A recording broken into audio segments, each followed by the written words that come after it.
आज आहे Sunday. Sunday म्हटलं की सगळ्यांना प्रश्न पडतो की आज काय बनवायचं नाश्त्याला, कारण घरात खूप जण मंडळी असतात आपल्या. तसंच माझ्या घरातही आला होता माझा भाचा विहान. त्यानेच मला सांगितलं की माऊ प्लीज आज आहे ना थालीपीठ कर. तर म्हटलं चला आज थालीपीठ करूया. तर त्या थालीपीठसाठी मी इथे यूज केले आहेत 2 छोटे कांदे, तिखट मिरची घेतली आहे 2 आणि कोथिंबीर.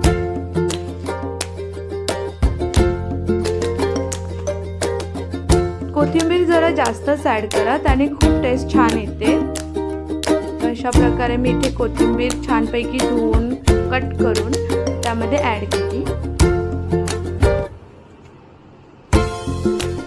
प्लॅटफॉर्म थोडासा मेस झाला होता म्हणून मग तो आधी क्लीन केला, कारण पुढची प्रोसिजर करायची होती. त्यासाठी मला क्लीन हवा होता प्लॅटफॉर्म.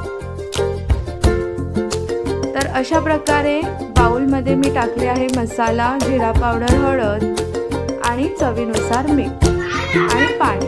पाण्याची क्वांटिटी जर जास्त झाली असेल तर तुम्ही त्याच्यामध्ये थोडं कांदा ॲड करू शकता. इथे मी बटर पेपर यूज केला आहे. काही जण डायरेक्ट तव्यावरही टाकतात, काही जण कापड यूज करतात, पण मी इथे बटर पेपर यूज केला आहे की जेणेकरून ते थोडं छान प्रकारे तव्यावरती जावं.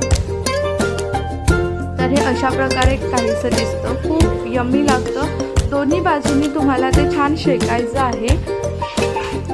पीठ कुठे लागू देऊ नका, छान शेकवा त्याला ब्राऊन होईपर्यंत आणि मग नंतर तुम्ही ते खायला घेऊ शकता सॉससोबत, किंवा जर तुमच्याकडे पुदिन्याची चटणी असेल तर तुम्ही नक्की ट्राय करू शकता. तर अशा प्रकारे आपलं झालं आहे थालीपीठ रेडी.